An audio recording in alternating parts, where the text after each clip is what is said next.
Hi guys, welcome back to my channel.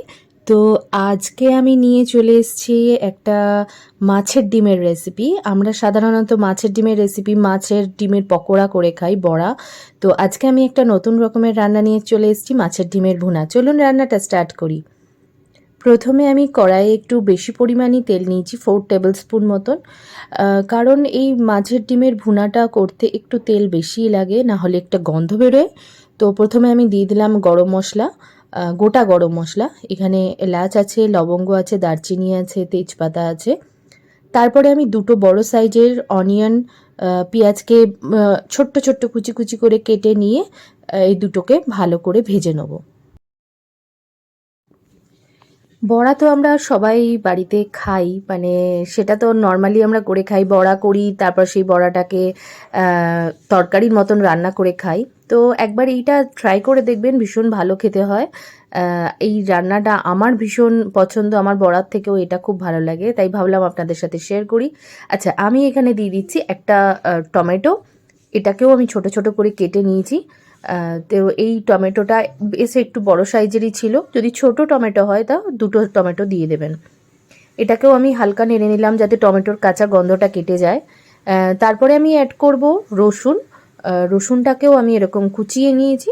আর রসুন আমি দেব 2 table spoon মতন রসুন। তো রসুনটা দিয়ে দিলাম, রসুনটাকেও আমি হালকা ফ্রাই করে নেব।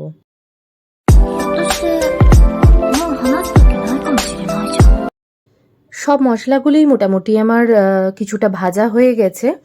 তো খুব লাল করে আমি ভাজিনি, কিন্তু মোটামুটি ভালোই ভাজা হয়ে গেছে। এরপর দিচ্ছি আমি হলুদ গুঁড়ো, লঙ্কা গুঁড়ো। লঙ্কা গুঁড়োটা আপনারা যেরকম পরিমাণ ঝাল খেতে পছন্দ করেন সেরকমই দেবেন। আর আমি একটু ঝাল খাই, সেজন্য একটু বেশি করেই দিলাম।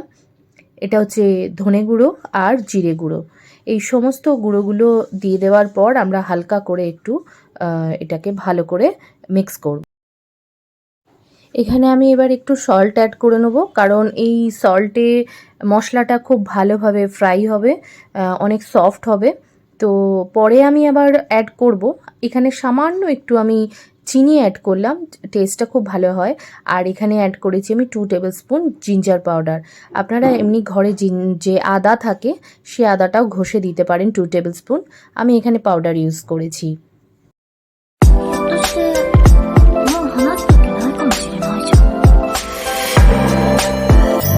মশলাটা আমার বেশ ফ্রাই হয়ে গেছে, কেন কি দেখুন পাশ থেকে তেল ছাড়ছে।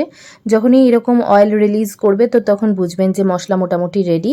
এখানে আমার 400 গ্রাম মতন ডিম আছে, কাতলা মাছের ডিম। এটাকে আমি ভালো করে ধুয়ে একটু গরম জলে ধুয়ে নিয়ে নুন হলুদ মাখিয়ে রেখেছিলাম। এবার এটাকে আমি দিয়ে দিলাম এবং খুব ভালো করে এটা নাড়তে হবে আর ফ্রাই করতে হবে। কারণ মাছের ডিম এমন একটা জিনিস, যদি ভালো করে ফ্রাই না হয় তো এটা ভীষণভাবে বাজে একটা স্মেল আসে, মানে খুব বাজে একটা গন্ধ বেরোতে থাকে। তো এটাকে খুব ভালো করে ফ্রাই করা, মানে এটা অনেক টাইম ধরে ফ্রাই করতে হবে।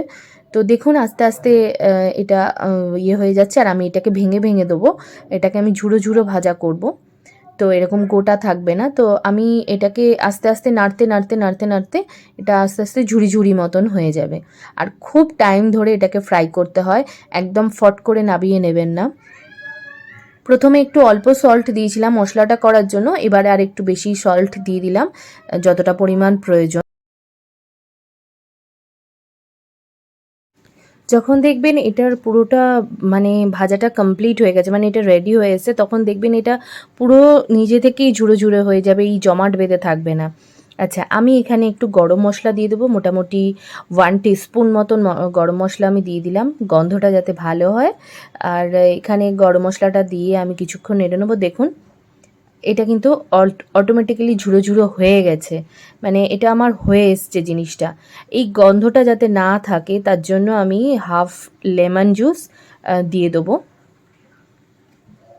এই লেমন জুস দিলে মাছের, আপনারা মাছের যে তরকারি রান্না করেন, মাছের ঝোল করেন, মাছের যে গ্রেভি কারি যাই করেন না কেন, লাস্টে একটু লেবুর রস দিয়ে নামাবেন, ভীষণ ভালো একটা স্মেল আসে, গন্ধটা খুবই সুন্দর বেরোয়। তো একবার ট্রাই করে দেখতে পারেন। তো দেখুন আমার এটা পুরো রেডি হয়ে গেছে, একদম ঝরঝরে হয়ে গেছে, ভাজাটাও পুরো ঠিকঠাক হয়ে গেছে। এবার আমি একটুখানি এর মধ্যে ধনেপাতা মেশাবো।